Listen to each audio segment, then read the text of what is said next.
You motherfuckers like music?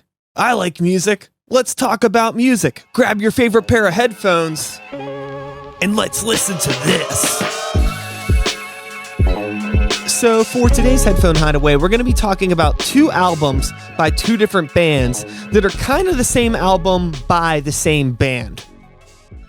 That, of course, would be Mass Nerder by All and Everything Sucks by the Descendents. Now, for anyone that is unfamiliar with either of these bands or the story behind these albums, I don't really know all of the nitty-gritty details, but I'm going to give the quickest rundown that I possibly can, and then we'll talk about these albums and what I feel is their overall impact on the world of pop punk and rock music of the mid to late 90s. Okay, blah, blah, blah. Here we go.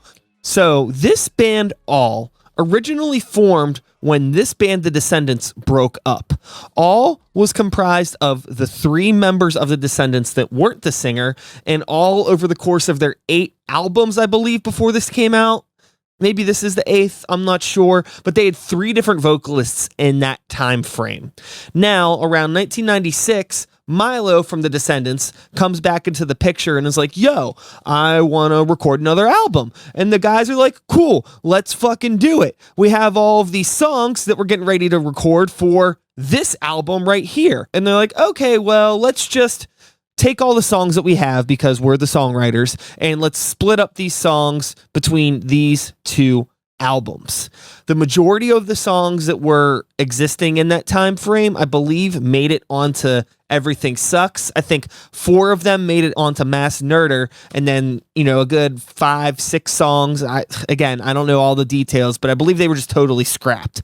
I believe even a song that ended up being written for Everything Sucks ended up on Mass Nerder. So just a lot of flip-flopping, trading things back and forth. They were recorded right around the same time. This was recorded in late 1996, and then this would have been recorded 1 year later in late 1997 in the same studio. That would be the Blasting Room in Fort Collins, Colorado.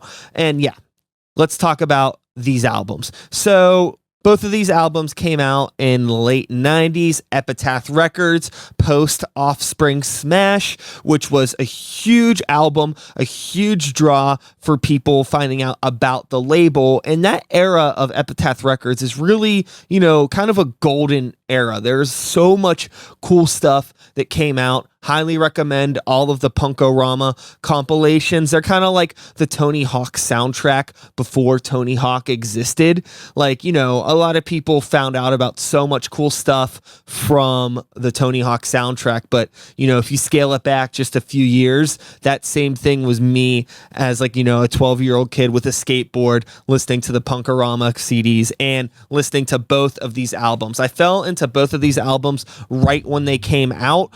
I actually got to see All on this tour when they came through. I remember meeting them and they made fun of a t-shirt that I was wearing. I don't remember what the t-shirt was, but I remember them making fun of me. It was probably in jest, but at the same time, at the time when I was 13, I probably deserved to be made fun of. Anyways, these albums, if you've never fucking heard them, are really, really great albums. It's hard to pinpoint what genre I want to put on them. They're definitely punk albums, definitely proto pop punk. At the time that I was listening to this, I was also listening to early Blink-182 and bands like MXPX. So all of that stuff exists in the realm of pop punk, but I think if there was a scale towards maybe more just punk, pop punk, I think Descendents and All definitely lean on the more harsh side. I mean, they're not angry, yelly punk type stuff, but there is a grit to both of these albums and an energy and a lack of polish in the best way possible that you were getting with a Blink-182. I think MXPX was probably right in the middle, to be honest. I don't think I've listened to an MXPX song in probably 15 years. I kind of fell out of that whole demographic of music probably not too long after these albums had came out. And I think that that's maybe why both of these albums hold such, a big part of my heart and such a big part of the nostalgia towards this style of music for me, was because this was kind of it. You know, as far as I'm concerned, whenever Blink-182 put out Enema of the State, I was kind of like, this is cool. And then it wasn't too much later that like Slipknot put out their first album, and I was like, oh yeah, like that's what the fuck I'm talking about. You know, my transition was pretty hard, but I was always into like a wide variety of music. Anyways, we're not talking enough about these albums. I'm talking way too much about myself. So I think that subgenres such as pop punk can really push people away because, you know, like what pop punk has become over the past 2+ decades since these albums is recorded, it's definitely morphed into a whole new animal, not too dissimilar from what has happened with hip hop and what has happened with hardcore and what has happened with country. Pretty much any genre of music has changed pretty dramatically over the past 2 decades. And if you're somebody that is maybe just a fan of like good, energetic rock, really fun, catchy choruses, strong guitar licks, really fucking just fun rhythms, good melodies, fun song topics, like, you know, both of these albums are really fucking just full of heart and attitude and like really just like define definitely like, you know, the aging punk. You know, I'm not too sure how old these guys were when these 2 albums came out, but, you know, around the time that I was like, you know, in my mid-20s, I came back around to listening to these albums again for the first time in a while, and like they really resonated with me so much more than they ever did when I was like a little fucking teenager, just because like the stuff that they talk about and the way they write about like growing up and reflecting on your past and dealing with friends and issues with job and work and money, and like, you know, they write about just like the type of shit that I feel like any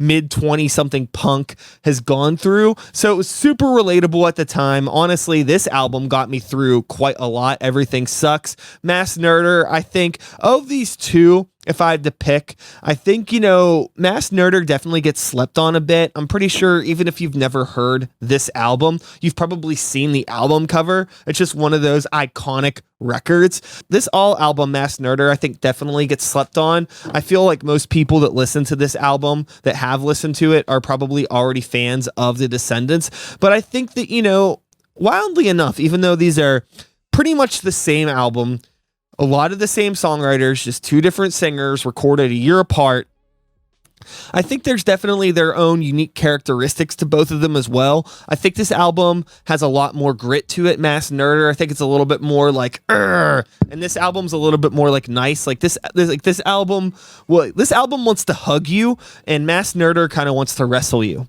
That's my assumptions on both of these, but they're both fucking fun albums to play with. So, without me rambling any more than I already have, I think I'm gonna just let this shit go. Go check out both of these albums. They aren't hard albums to find on the internet or online if you want to buy copies of them. These are easy things to come across. Check them out. I love both of these albums to death, and I think you should too. So with all that being said, I'm gonna get the fuck out of here, and until next time, take care of yourself, take care of the people around you,